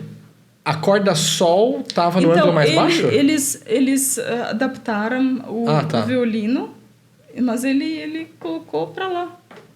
Que doideira. E o violinista tocava bem e ele me perguntou uma pergunta muito difícil para me responder. E agora, por exemplo, eu posso entrar numa orquestra com essa diferença? E eu simplesmente não sabia nem que responder para ele. Na época, ainda, acho mais de 10 anos atrás, o mundo estava andando ainda muito, digamos, tradicional, um pouquinho mais conservador. E eu falava, nossa, eu acho que não. Assim, talvez você pode fazer um ensemble, porque imagina o naipe, assim, tá tudo para lá e você para cá. Mas sabe que doido? Eu, várias vezes quando me perguntavam de tocar violino ao contrário, eu dava a mesma resposta. Não, porque se você vai tocar em orquestra, não sei o que, blá, blá, blá, que é uma resposta... E olha só que doido, é até na verdade uma provocação para todos nós pensarmos, né? É uma resposta fácil, baseado na nossa vivência individual. Porque eu nunca parei para ir pesquisar se de fato existia. Mas E aí eu fiz o meu dever de casa recentemente. E eu falei, será que não existe violinistas que tocam em boas orquestras ao contrário? E eu tive uma ótima surpresa. Não existe um só, não. Existem vários. E em vários lugares. Nossa, na orquestra em Münster. E olha só o ano. O Spala, de 1867 a 1881, tocava com o violino ao contrário. Essa outra orquestra também, 1881 a 87. Olha só. Aí mais recente, na Rádio Sinfonia Mas então, Orchestra. a resposta é ser Spala, tá? Você tem que tocar muito bem num nível que seja inquestionável. Exatamente. Você tem que colocar pessoas assim, caídas de costas. Aí eles faz para onde você toca. Né? E aí, mas eu comecei a me questionar sobre isso e ler artigos sobre. E muito... Olha só, às vezes a empatia vem quando a gente é enfiado nela, né? Porque, por exemplo, até 4 anos atrás, tocar violino canhoto, não se toca... Mas o mundo é assim. E aí, depois que ele abre, ele como... Mas aí não foi o mundo, foi a vida, ó. A vida. Aí eu fui diagnosticado com distonia, de repente não consigo mais tocar violino do lado normal, do lado tradicional, e me vi obrigado a tocar violino do outro lado. E aí você começa a pensar, realmente... Apesar de eu ter sido diagnosticado com a distonia em 2019, eu já sentia dificuldade na mão direita sem saber o que era desde 2012. Só que como eu ainda conseguia tocar, você vai empurrando, né? É igual a galera que tem tendinite, que vai, enquanto consegue tocar, vai empurrando. Então, eu gostaria, na verdade, de aproveitar esse momento e falar para pessoas como que evitar que isso aconteça, para evitar esse grande mal. O princípio é muito simples, na verdade, que... agradeço muito meus professores que me ensinaram desde cedo. Assim, eles falaram assim, se você sentir... Com 8 anos eu aprendi esse princípio. O professor falou, se você sentir que mal cansou demais, você tem que parar. Você tem que parar e deixar mal... respirar, se aliviar. Você não pode... Se você continuar com isso, ela vai inflamar, ela vai reclamar, né? Então, e eu diria assim, com toda a minha experiência profissional, às vezes, por exemplo, tem lugares, até nas partes orquestrais, principalmente, ou pode ser no partes solísticas, que exige mais do corpo. Se você tem essa situação, eu criei minha própria regra para evitar esse problema. A regra, no princípio, muda alguma coisa. O que muda alguma coisa? Muda o ângulo da mão, a posição do arco, mas você não fica na mesma. O que cria tendinite é continuação, exigência do músculo a mais que ele é no mesmo momento, na mesma situação. Então, se você simplesmente mudar o peso do arco, o lugar onde você toca, mesmo um pouquinho, ângulo da mão, às vezes, aí você evita já. Ela já não entende que você está abusando um ponto só. Entendeu? Isso vai, com certeza, evitar vários problemas. E, claro, que se poder parar esse momento, sentir seu corpo, chegou a fadiga, para.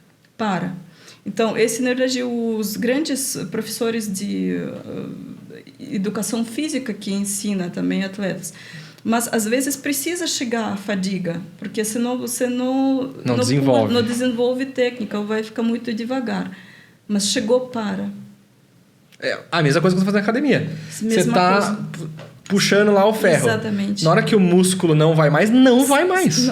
Sim, se você ultrapassar o limite dele, ele vai te colocar na... Diga. Mas na academia, antes de você fazer musculação, você aquece normalmente fazendo uma esteira. Para prática é a mesma coisa. Faça um alongamento. Alongamento, começa devagar, com uma escalinha, uma coisa assim. Você pegar um período e já querer fazer a escala de 4/8 com 16... Sim, não pega de uma vez, não vai... Sim.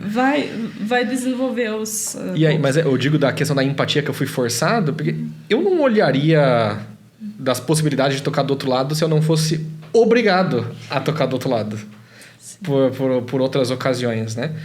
E aí eu pesquisando, você vai ver, e aí tem uma entrevista do chefe de naipe dos cellos da Filarmônica de Berlim, que ele já dividiu o estante com um cellista que tocava do outro lado.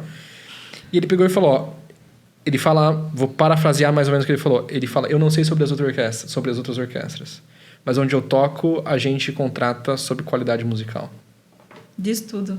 Sim. E aí eu fiz a mesma provocação com o Cláudio Cruz quando ele estava aqui. E ele não pensou muito, na verdade, ele pensou talvez 3 segundos. E ele falou, se a pessoa estiver tocando bem...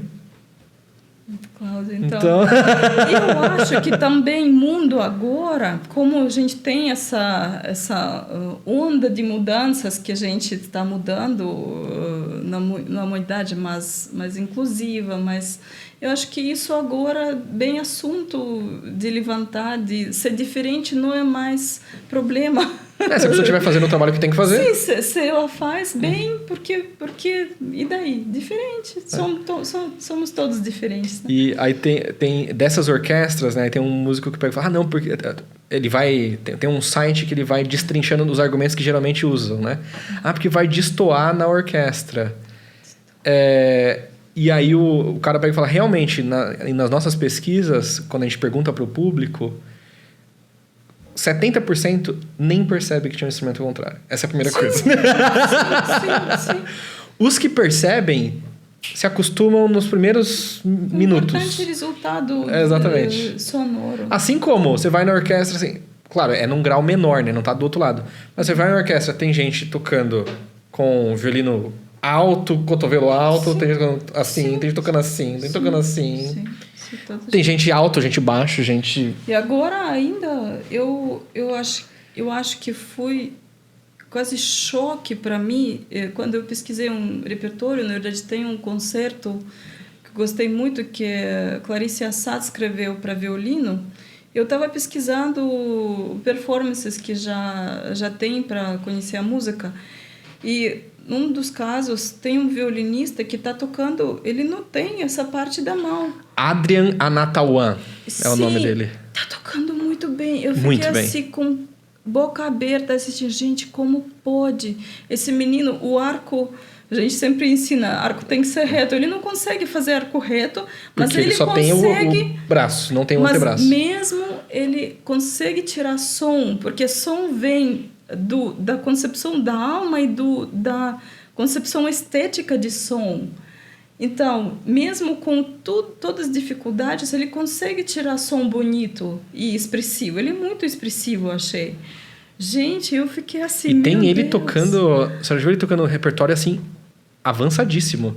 Esse concerto eu não conheço não é esse. nada fácil. Então, eu não conheço. Sim. Mas tem gravação dele, se eu não me engano, tocando as 6 sonatas do Isaí. Sim, tem ele tocando praticamente a integral das partitas e sonatas. Qualquer coisa esse menino toca.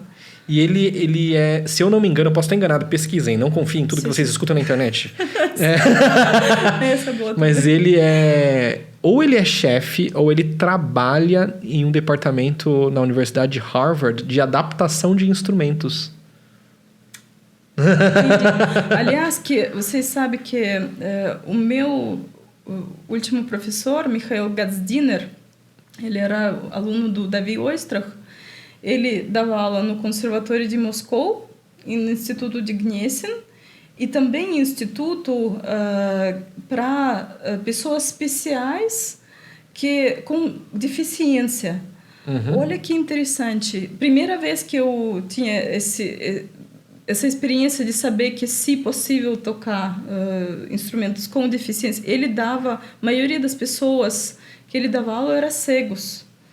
E ele falava que é incrível que o cego tem outro tipo de sensibilidade com o instrumento e, às vezes, até... E audição incrível deles. Porque quando seu sentido está fechado, outros você acaba tendo mais atenção para eles, né? Sim, eles como se fosse... Expande. Elevam o nível normal para a pessoa. E os surdos e mudos faziam teatro, porque eles são ótimos de mímica, porque isso é o mundo deles. Eles faziam teatro lá. Que legal. Assim, e às vezes ele estava dando aula lá, eu tinha que ir lá para aula, porque às vezes ele montava o esquema dele. Caramba, então, que legal. Vi isso acontecendo, né? Diga. Aqui em Guarulhos tem uma pessoa que faz um trabalho com alunos com deficiência visual, que é a Ana Flávia Ferrão. Ela tem um trabalho bem legal com alunos com deficiência visual. Ensina violino para eles. Nossa, agora você desbloqueou uma memória na minha cabeça. Se eu não me engano, na EMESP, na época, na ULM, na época quando eu estudava lá, tinha aula de leitura musical em braille. Você lembra disso? Ou será que eu estou alucinando? Pode ser que tinha. Eu acabei não sabendo disso, que às vezes a escola é tão grande que eu acho que tinha. Pesquisem, mas eu acho que tinha. Porque eu lembro em algum lugar que eu estudei, eu só estudei na EMESP, ou em algum lugar que eu frequentei, tinha aula de leitura musical em braille. Sim. E eu ficava pensando assim, nossa, como que deve ser isso, né? Que doido. E aquele menino genial que toca piano, o japonês. Gente, isso é uma coisa, assim, impressionante. Você vê assim, sim. Quando a música te toca, um instrumento específico te toca... Sim, você faz qualquer coisa. Do jeito que der. Do jeito que der. Você vai por que dá, assim. Do jeito que der. Sim. E eu tenho outra frase que eu uso com os alunos, que é: o jeito que dá é melhor que jeito nenhum. Sim, absolutamente, sim. Então, assim, e as pessoas... mas é porque eu não tenho isso. É porque eu não sei o quê. É porque eu não sei o quê. Os excusers, né? Quem é bom em dar desculpa, geralmente não é bom em mais nada, né? Não, desculpas existem, mas não ajuda de progredir. Ele só te trava. E, professora, quais são os seus projetos atuais que estão rolando que você gostaria que a galera desse uma atenção? Assim, atual... Na verdade, eu tenho alguns repertórios que estou estudando, inclusive eu estou dando atenção a algumas preparações para audições, né? Estudando alguns solos. A senhora preparando ou a senhora se preparando? Se preparando. Ok. Eu fiquei sabendo que foi um sucesso, inclusive, a última prova da senhora. Obrigada.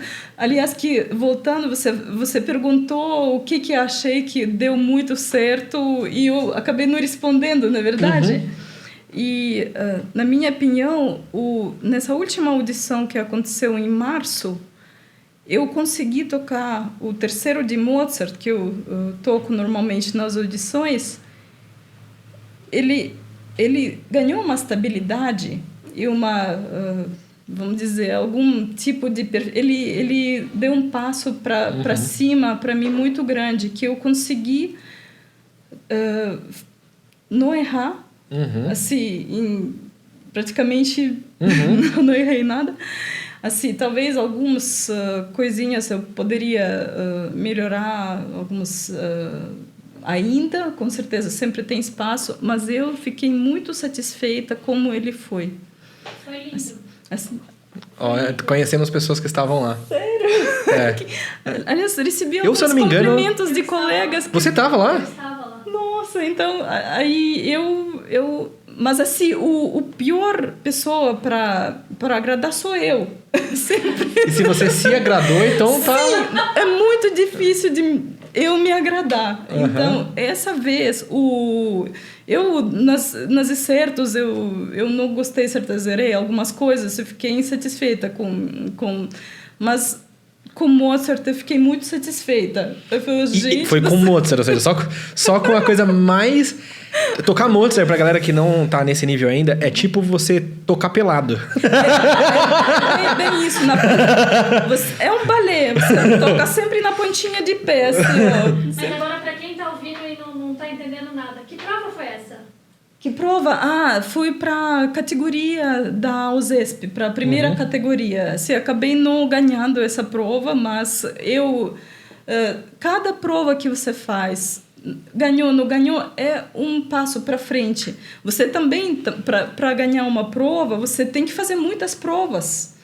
Você tem que treinar esse estado de espírito, físico e emocional. E você aprende na preparação, você aprende na performance, você aprende em tudo, sempre. E para quem está ouvindo a gente, para os nossos alunos principalmente, que estão ouvindo e não sabem como é que é, uma sala que a senhora entra e toca, está todo mundo ali, todo mundo está vendo? Então, fui organizado muito profissional. A segunda prova desse porte que eu estou fazendo, que a USESP está muito de parabéns, como eles prova com biombo. Eles fui prova na sala grande, porque antigamente, primeira prova para a USESP, por exemplo, eu estava numa sala de coro de segundo andar. É uma sala muito grande, mas não é uma sala de concerto. Então, porque já é outro ajuste acústico que você tem que fazer. Então, como eu já estava para a categoria solista, então, exigência de você preencher a sala grande com som. Porque, às vezes, no tutti você pode tocar muito bem, mas não ter som muito grande, por exemplo. Mas exigência já é ter instrumento ou projetar para frente, né? Então, eles colaram tapete, que a pessoa não ouça você entrar, como não pode você pisar entra. de um jeito diferente, então... Você não pode fazer um som, você não pode fazer um pio, porque pode ser desclassificado. Isso, para vocês entenderem, basicamente a primeira prova é como se fosse anônima. Sim. Então não se sabe exatamente quem está ali atrás. Você vira um número. Você é um número e assim como banca avalia, você é como número. Então, não pode fazer nada que te identifica como... Tipo, não pode. Não pode. Na verdade, não pode fazer nada... pessoa não pode fazer nada que identifica ela e pode ser reconhecido por os outros. Isso é proibido de fazer. Para quem estava assistindo, é mais ou menos assim, a gente está na plateia assistindo uma prova onde você não vê o palco. Porque tem um inteiro preto, você não enxerga absolutamente nada. Você não enxerga nada. Nem o piano acompanhador, nem quem está entrando, nada. Não dá para ver absolutamente. Não pode afinar também, não pode fazer nenhum tipo de código. Porque afinar você pode só combinar. Exatamente. Vou tocar lá longo e depois... Aí sou eu, né? Então não pode fazer isso, né? Porque senão você não é justo. Mas os mais ligeirinhos podem combinar dedilhado. Que você escutou, pô, teve aquela mudança de posição. Olha, eu acho... Meu Deus, nunca tinha pensado nisso. Não, é porque assim, 100% anônimo não tem como ser, se a pessoa conhece. O colega sabe como você toca o seu som. Quem sabe, por exemplo... Como toca, reconhece... Cada músico tem a sua identidade. Claro que impossível 100%. A gente reconhece o som do instrumento, os jeitos... som, mesmo como... Tá, esse dedilhado aí é o fulano, pô. Esse aí eu tô ligado. Esse som, né, A som de cada um é única. A cadência é uma cadência unificada para todo mundo? Não, pode ser diferentes. Okay. Então, eu toquei Sam Franco, que eu sempre toco, eu gosto muito dessa cadência. E também, assim, se você muda cada audição, o repertório, você acaba não amadurecendo o mesmo. Assim, na verdade, sinceramente, eu talvez até mude. Eu, daqui para frente, eu quero tocar também. Imagina quanto você toca, horas e horas mesmo, o repertório também fica... Nossa, e um recado para a pessoa, você acabou de falar de fazer o mesmo programa, o mesmo repertório, as mesmas peças de confrontos em testes, né? Sim. Que às vezes são separados por anos de distância, esses testes, Sim. né? E o aluno que fica chateado porque tá um mês na mesma peça, poxa... Olha, eu, assim, vai chegar um momento de aborrecimento, eu não aguento mais tocar essa coisa, não dá. Assim, tem que fazer uma pausa. tem que não criar tendinite mental. Tendinite mental. Tem que mudar alguma coisa, mesmo faz uma peça pequena. Sim, muda, adiciona, sai um pouquinho dessa, deixa descansar. Aliás, que esses... eu sempre tenho...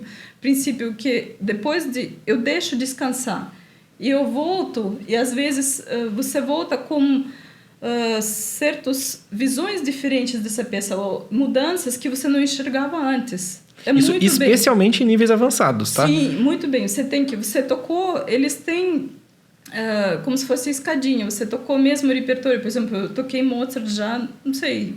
quantas vezes? Toquei muitas vezes ele.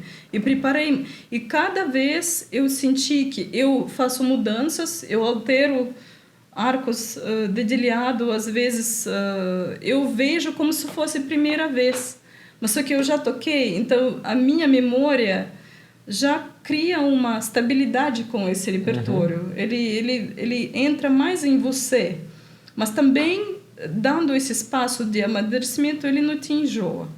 Assim, no final das contas, você... Agora, se você está no estágio de formação, lide com isso, resolva. Porque, especialmente assim, no nível avançado, ainda que você esteja resolvendo questões técnicas e melhorando questões técnicas, não é esse mais o objetivo. O objetivo é fazer música. Sim. O objetivo é entrar, eu diria, no momento de inspiração. No palco. Agora, no período de formação, você está construindo técnica. Então, assim, sim, você vai ter que passar por isso daí. Eu acho que, mesmo na formação, você tem que já enxergar todos os lados e treinar todos os lados. Então, já tentar, mesmo que ainda difícil, mais difícil tecnicamente, mas eu tento se apoiar no lado musical. Talvez a técnica acompanhe melhor.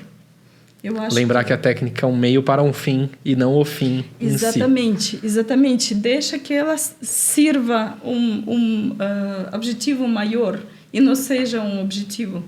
Mas eu tenho uma pergunta agora que é importante, falando a questão de tempo dentro da mesma peça. Há quantos anos a senhora toca o Mozart, por exemplo? De quando a senhora leu ele pela primeira vez até hoje, fazem quantos anos isso? Primeira vez eu toquei 17 anos. Com 17 anos eu comecei a terceiro de Mozart. Então tem um tempinho. Então tem um tempo, gente. E toquei primeira... Na verdade, eu diria, nesse concerto, quando eu comecei a tocar Mozart...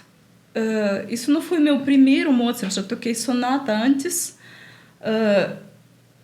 A minha professora começou a fazer exigências joalheiras para mim. E também uma coisa muito importante, talvez vai ajudar nossos ouvintes, que ela me ensinou um princípio que é muito importante para criar estabilidade no performance. Eu vou fazer isso, dividir com vocês. Você precisa, no performance, no palco, e a gente tocava de cor também, não tocava com partitura. Você precisa que sua cabeça funcione na frente de seu momento de performance real. Você, como se fosse, eu explicava para meus alunos, como se fosse você está andando numa linha, mas você está olhando onde você vai pisar. Isso acontece, nosso cérebro é muito rápido, milissegundos lá. Mas, por exemplo, se você não viu outro passo, não sabe o que fazer, o seu cérebro tem esse milissegundo para lembrar ou para se organizar. E isso, quando eu comecei a fazer isso, foi muito difícil de incorporar esse hábito na minha cabeça, porque eu vivia no momento de agora. Sim, no agora, no palco. E esse viver no momento um pouquinho inclinado para o futuro estava muito difícil. Assim, mas eu me esforcei e de repente eu percebi que esse hábito de performance evita muitos erros que poderiam ter acontecido no palco. Ele, mesmo assim, pode acontecer erros, porque às vezes você mesmo tinha esse milissegundo, mas não deu. Não foi suficiente. Sim, então significa que, na verdade, você não criou, você não se programou ainda suficiente para isso funcionar. Você não fez exercício suficiente para isso funcionar no palco. Porque no palco, para tocar 100%, você tem que aprender 120, 150. Sempre vai ter uma queda. Então, isso é normal. Então, e por isso, você precisa treinar esse tipo de técnica mental, eu diria, técnica de... E durante a vida de estudante em formação, qual foi a peça que a senhora investiu mais tempo? E quanto tempo foi? O que eu mais investi durante a formação... Assim, não de ficar revisitando, durante a primeira vez que está estudando aquilo. Que eu tinha que mais me puxar para estudar? Não, tipo, por exemplo, quando eu estudei o adágio da primeira sonata do Bach, eu estudava outras coisas junto, não era como se fosse só isso e nada mais, né? Sim. Mas foi pelo menos 1 ano limpando ela e o presto e a fuga. Já vou te dizer, primeiro que na Rússia ninguém te dá 1 ano. Você não tem 1 ano no repertório, você não tem isso. Tem que resolver. Hoje. Você tem, às vezes, semanas, às vezes meses, se você está com sorte, né? Mesmo o estudante que está vendo pela primeira vez a peça? Sim. Lá tudo acontece muito rápido. Assim, mas também exige que você estuda muito, né? Você não pode viver no conforto lá. Eles te colocam na parede já. Assim, e a maioria do repertório a gente tinha 3 meses, vamos dizer, meio ano. 6 meses. Sim, 6 meses. Talvez, eu diria que eu estudei. Eu estudei Sibelius, concerto de Sibelius, bastante, porque ele estava também na prova de entrada para o conservatório. Então, eu acho que acabou sendo isso que eu mais... Ficou mais tempo. Bach também, Adagio e Presto, estudei bastante, fiz muito acabamento lá. Também sempre retoco essa peça. Mas olha só que interessante que a senhora falou, que é legal pra galera. No máximo, entre 3 e 6 meses, vamos colocar assim, né? No máximo que vai ter. Mas aí a senhora completou, estudando muito. Sim. Não é pegando no violino quando dá. Não, porque, na verdade, não é meses que importa. Há horas que você dedicou a essa peça. Você pode... Eu tinha uma experiência que... Nossa, é verdade. Pensar em horas faz muito mais sentido. Sim, claro. Não, você não está estudando há 3 meses. Você está estudando... Se você estuda 10 minutos por dia, você está estudando verdade, há 300 minutos. Se você quiser saber exatamente... Não sei se acontece, gente. Tá? Exatamente. Quanto tempo você está com peça, você tem que fazer o diário de estudo. E saber exatamente o horário. E eu fazia isso. Quanto que eu estudei. Aí fica claro para você onde você deu mais tempo, onde você outra análise mais científico. Que legal. Nossa, eu vou começar a falar em minutos agora, ao invés de em tempo. E também não é só isso. Não é só isso, porque você pode estudar, por exemplo, tem intensidade de estudo. Você pode estudar 1 hora e não fazer nada. E você pode como a maioria faz. A maioria, infelizmente, não sabe estudar.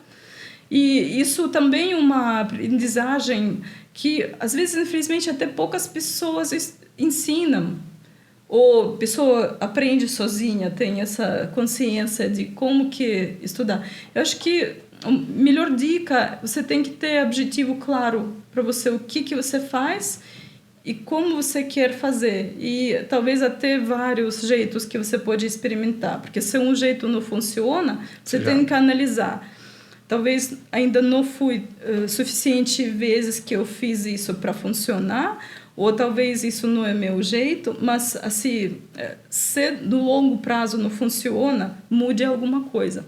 Mude alguma coisa, faz alguma coisa. Analisa, pare para pensar, vai atrás de informação, às vezes bom saber de várias pessoas, como nem doutores, né? Se você não está curando de uma doença, mas segunda opinião, terceira, quarta, e para você chegar numa conclusão mais verdadeira. E a gente está indo para o nosso encerramento para a gente poder almoçar também. Como a senhora se sentiu ao receber o convite para o podcast do Violino Didático? A senhora achou que ia ser o quê? Eu acho que eu fiquei honrada. Eu falei, então, talvez eu sou interessante. Super interessante. Talvez eu sou interessante para pessoas do Brasil. Alguma coisa que eu fiz, talvez ficou interessante para saber quem sou eu. Super interessante. E como que eu... Apesar da gente nunca ter conversado antes de hoje, eu fui aluno da ULM, então eu via a senhora nos corredores, via nas provas, claro, sim. Via na sala, porque eu fui aluno do Florian, seu colega da sala. E por algum motivo eu sempre tive um carinho especial, talvez de ver os nossos colegas falando, do quanto a senhora é amorosa na aula, do quanto que, apesar do estereótipo de como é o professor europeu, a senhora ser o completamente oposto disso. De qualidade igual, mas de tratamento sempre muito bem. Eu acho que eu tenho um leque assim, eu sou no mercy, em termos de sem folga, sem desconto na exigência de qualidade, mas absolutamente quero ser humano para pessoas. Assim, de não criar contato humanístico com pessoa concreta para entender o mundo dela e também para a gente conseguir elevar algo que a gente quer fazer juntos, sempre cooperação. Até aprendi. Eu acho que mal aluno com quem a gente não aprende nada. Concordo. Muito bem. E que nome que a senhora indicaria para estar aqui nesse podcast no futuro próximo? Um colega, alguém que a senhora gosta do trabalho? Deixa eu pensar. Cláudio Cruz, quando você já... Eu gosto. Nossa, é legal, dele. né? Quanto mais podcast tiver, mais difícil vai ser alguém indicar alguém, né? Que vocês já estão bem... Fukuda, vocês fizeram? Nós estamos em contato. Eu acho que eu indicaria essa grande professora. Ok. E com certeza Guido Santana. Ok. Eu acho que é uma estrela brasileira que... assim, apaixonante. Agora que subiu, colocou, assim, fez um supernova lá. Exatamente. Eu gosto muito como ele toca. Ele tocou um Isaí no BIS, a gente fez gravação e concertos com ele. Eu fiquei assim, meu Deus do céu. E tocou sonata que eu toquei. Eu conheço todas as notas lá, né? Todas as dificuldades. Falei, gente, que menino brilhante. Quando eu crescer, quero tocar assim. O Guido, para quem não conhece, é um dos prodígios brasileiros que surgiu, um dos grandes prodígios brasileiros que surgiu nos últimos anos e que está ganhando o mundo. Ele acabou de ganhar primeiro lugar no concurso na Viena de Kreisler. Fritz Kreisler. Então... e agora está estudando na Europa, mas ele é super jovem e já praticamente nem 20 anos tem mundial. Acho que nem 20 anos tem. Não. Sim. Ele veio para a gravação muito fofo, em chinelo, com uma banhada. Eu achei muito fofo. É marca registrada. Eu acho que ele sente a vontade. É o Guido e o Willer, os dois que vão tocar de chinelo. Nossa, eu achei muito fofo e... Muito bem. Quem quer conhecer mais a senhora, seguir nas redes sociais, ficar sabendo de tudo em primeira mão? Eu sou muito ainda... Eu não sou muito aquelas que vivem nesse mundo ainda, porque Mas eu acho por causa de... Eu quero fazer tantas coisas reais que acaba não tendo tempo de dividir tudo. Mas eu tenho meu Instagram, que mais eu gostei no final das contas, Instagram, que é Svetlana Violino, Svetlana Tereshkova Violino. Eu acho com tracinha embaixo. Se vocês jogarem Svetlana Violino, deixa eu fazer o teste aqui, ó. Svetlana Violino, eu acho vai dar...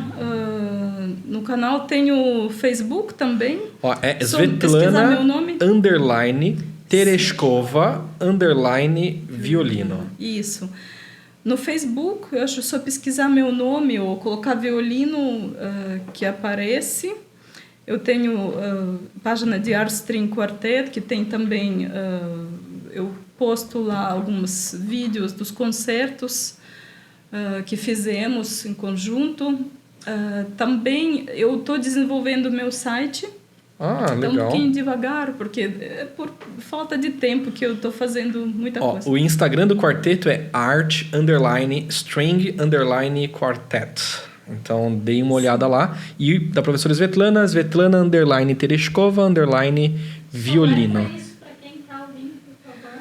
A Tereshkova, quer soletrar? T de tatu, E de elefante, R de rio, E de elefante, S de sapato, H de Havana, né? K de quilo, O de ovo, V de vaca, A de amor. Termina Tereshkova. sempre com amor. Termine sempre com amor. E é com muito amor que eu vou pedir o seu joinha. Deixa o seu joinha aí embaixo. Comenta aí embaixo o que você achou desse episódio. E a produção vai me dar uma bronca, porque eu tinha que ter falado no início do episódio que tem episódios novos toda segunda, quarta e sexta, às 10 horas e 43 minutos. Então esteja aqui, ó. Segunda, quarta e sexta, às 10 e 43 minutos. Não falhamos nenhuma vez até agora. Então sempre segunda, quarta e sexta, às 10 e 43. Se você é membro do canal, tem link aí embaixo. Você tem acesso antecipado ao episódio, ou seja, estamos gravando isso daqui, ó, no dia 2 de maio de 2024. Quem é membro vai ter acesso ainda no dia 2, senão você vai ter que esperar um pouquinho que aí vai sair no ar. Se você está no Spotify, avalia com 5 estrelas. E é isso, foi um prazer inenarrável, professora. O prazer é todo meu. Um abração e até mais. Tchau!